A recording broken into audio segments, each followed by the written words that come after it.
Hey guys, this is Julie from Crafty Beach on YouTube, and I have a fun Dollar Tree summer DIY. We're going to use two of these little jars from the Crafter Square at Dollar Tree and make them into little jars of lemonade to go with the lemon theme. The glue that we're going to use is some of the clear craft glue from Dollar Tree, and we're just going to tint it with a little bit of yellow food coloring to make it look like lemonade. This will dry up, it'll look like a liquid, it'll be clear like lemonade, but it will kind of become like a solid inside the jars. And I even found some little tiny lemon flip-flop medallions here that I thought would make the perfect lemons to go inside the lemonade.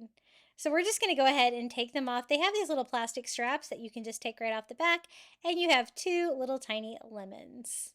Super cute. I'm just going to use a dot of hot glue and glue it to the side of each one of the little lemonade jars, like that.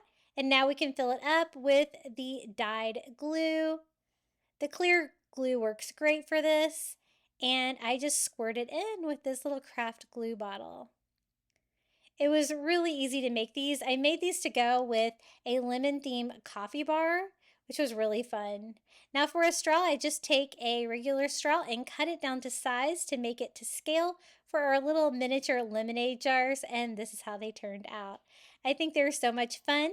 If you'd like more Dollar Tree DIYs, be sure to check out my YouTube channel at Crafty Beach. And until next time, happy crafting.